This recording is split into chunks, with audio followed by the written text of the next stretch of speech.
Film dimulai dengan menampilkan beberapa santriwati menyetorkan hafalan Quran kepada guru mereka. Sang guru kemudian mengakhiri pelajaran sambil berdoa agar mereka menemukan jodoh segera karena sudah dewasa. Namun Farha malah berkata bahwa santri putri lebih butuh madrasah dan sekolah layaknya santri putra. Seusai pelajaran, Farha sangat gembira sebab dikunjungi oleh sahabatnya dari kota. Ia bernama Farida yang merupakan anak dari teman ayahnya. Di atas ayunan, Farha mengungkapkan bahwa ia ingin sekali melanjutkan pendidikan ke kota. Karena di desanya yang ada hanyalah sekolah untuk para santri putra. Keduanya membayangkan suatu ketika mereka dapat mengejar cita-cita bersama. Tak berselang lama, deru mobil tentara Inggris terdengar memasuki desa. Sejak 30 tahun sebelumnya, Palestina memang telah dijajah oleh Inggris setelah Perang Dunia Pertama. Farha dan Farida bersama anak-anak berusaha mengusir mereka meski hanya dengan ketapel dan kata-kata. Sementara itu di rumahnya, ayah Farha yang merupakan wali kota tengah membicarakan kemungkinan perlawanan rakyat untuk merdeka. Namun hal tersebut tidak mungkin dilakukan jika Palestina tidak punya tentara dan senjata. Farha kemudian datang membawakan minuman untuk ayah dan pamannya. Ia mengingatkan bahwa pendaftaran sekolah di kota kini tinggal 1 minggu tersisa. Menjelang sore tiba, pamannya yang hendak pulang rupanya membujuk ayah Farha agar mengizinkan keponakannya mengejar cita-cita. Ia berkata bahwa biaya pendidikan Farha akan ia tanggung selama belajar di kota. Namun ayah Farha masih bimbang melihat keadaan Palestina yang berbahaya. Farha yang menguping dari jendela tampak sangat serius mendengarkan mereka. Keesokan harinya, Farha yang sedang belajar di kamar tak sengaja mendengar suara guru dan ayahnya di luar. Beliau rupanya menyarankan agar Farha segera dinikahkan karena sudah tamat belajar Quran. Farha pun berlari ke halaman dan berkata bahwa Quranlah yang memerintahnya belajar semua pengetahuan termasuk matematika dan ilmu alam. Ketukan pintu lantas terdengar sehingga Farha diminta memeriksa pintu pagar. Yang datang ternyata adalah Nasser yakni tunangannya yang telah dijodohkan. Farha pun langsung kembali menutup pintu dengan kesal. Hari itu, acara pernikahan salah seorang tetangga sekaligus teman Farha akan digelar.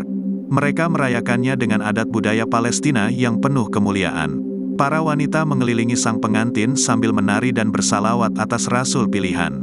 Ketika hendak pulang, Farha melihat ayah dan mertuanya sedang berbincang. Ia pun menanyakan apa yang telah ayahnya bicarakan saat perjalanan pulang. Namun ayahnya tidak menjawab dan terus mengabaikan.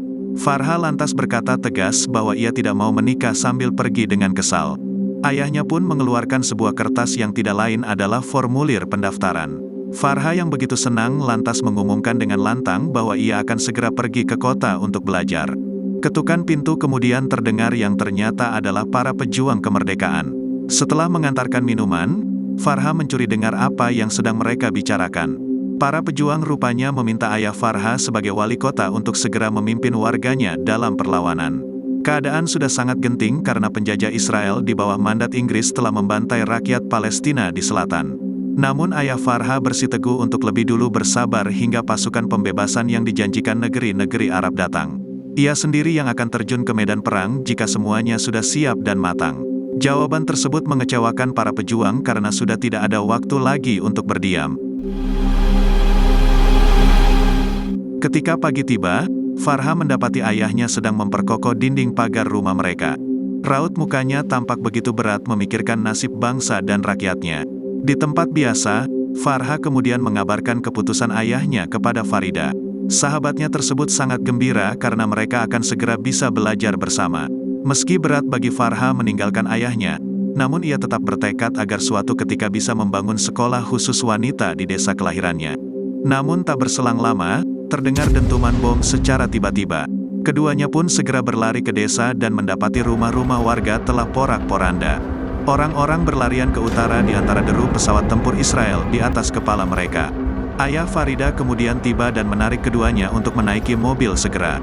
Ayah Farha pun menitipkan putri tercintanya dan berjanji akan menyusul mereka. Namun baru saja berangkat, Farha yang melihat ayahnya tak berdaya lantas keluar dari mobil secara paksa.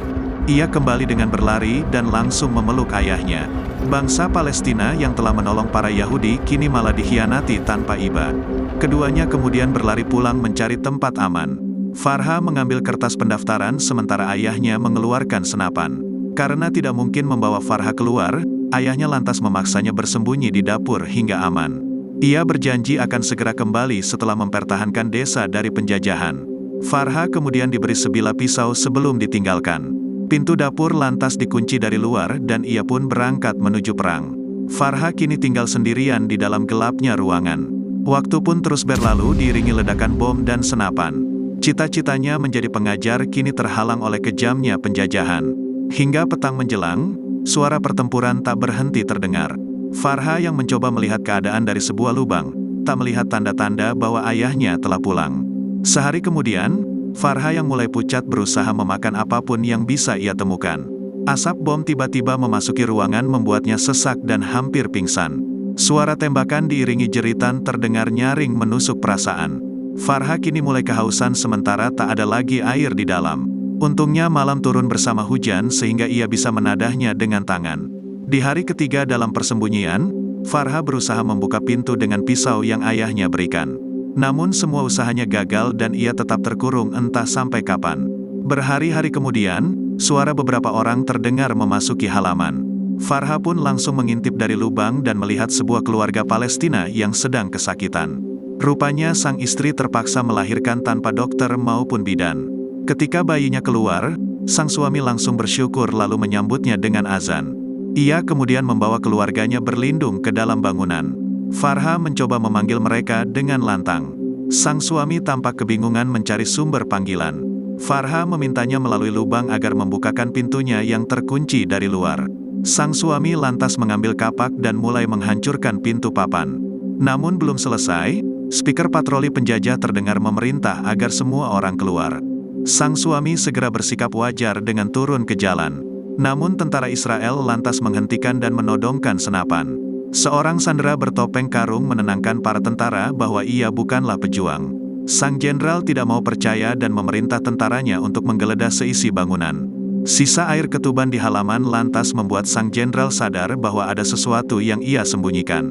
Si sandera bertopeng kembali menjelaskan bahwa ia hanyalah warga sipil dan bukan pejuang. Tidak akan ada senjata maupun senapan yang bisa mereka temukan.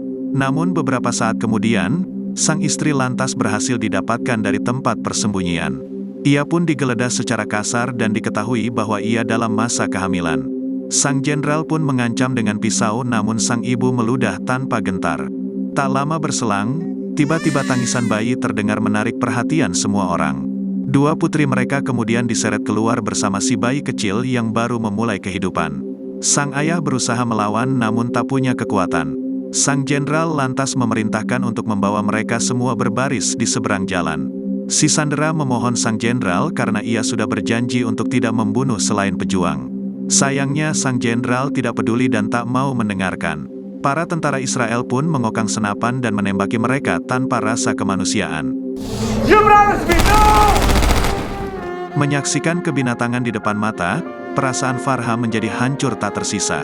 Entah apa salah rakyat Palestina sehingga mereka harus dibunuh di tanah kelahiran mereka. Si sandera juga tak dapat menahan air mata melihat orang-orangnya dibantai seakan bukan manusia. Ketika para tentara membuang jasad para warga, si sandera tiba-tiba mendekat dan menyapa Farha. Rupanya ia adalah ayahnya sendiri yang telah ditawan tanpa daya. Dari satu keluarga utuh Palestina, kini hanya tersisa si bayi merah yang baru saja lahir ke dunia. Namun sang jenderal yang belum puas lantas memerintah tentaranya untuk juga membunuhnya. Si tentara muda dilarang menembak dan hanya boleh membunuh dengan cara yang menyiksa. Sang jenderal kemudian meninggalkannya berdua bersama si bayi yang tak berdosa. Untungnya Zionisme belum parah merusak jiwanya sehingga ia merasa tidak tega dan langsung pergi begitu saja. Demi menyelamatkan si bayi Palestina, Farha kembali mencoba mendobrak pintu sekuat tenaga. Namun daya tubuhnya sudah habis sehingga ia pun mengamuk dengan membabi buta. Sampai akhirnya Farha tak kuat lagi bergerak dan hanya bisa duduk dengan pasrah dan putus asa. Sementara tangisan si bayi terus terdengar hingga gelap tiba menyelimuti keduanya. Di pagi yang sunyi, mata Farha tetap terbuka. Tangisan si bayi sudah tak terdengar seolah hanyut bersama gelap yang sirna. Pandangan Farha kemudian tertuju ke sebuah benda di dalam karung yang telah ditumpahkannya. Yang ternyata adalah sebuah pistol para pejuang yang disembunyikan secara rahasia. Ia kemudian juga menemukan beberapa peluru di bungkus kain yang sama. Farha lantas memasukkan peluru-peluru tersebut dan mengokang senjata. Dengan harapan yang tersisa, Farha pun berulang kali melepaskan tembakan agar pintu terbuka. Hingga akhirnya satu peluru berhasil memutus gembok dari gagangnya. Antara ragu dan kebimbangan rasa, Farha melangkah keluar ke hadapan dunia. Air matanya sudah kering untuk sekadar menangisi bayi yang telah meregang nyawa. Impiannya bersekolah ke kota juga telah terkubur bersama puing-puing negerinya yang merdeka. Sejak saat itu, Farha tak pernah lagi bertemu dengan ayahnya. Ia dikabarkan ikut menjadi syahid dalam peristiwa Nakba. Farha yang bernama asli Rodiah di kehidupan nyata, akhirnya berhasil mengungsi ke Syria. Tempat di mana kisah ini telah ia bagikan dengan berlinang air mata.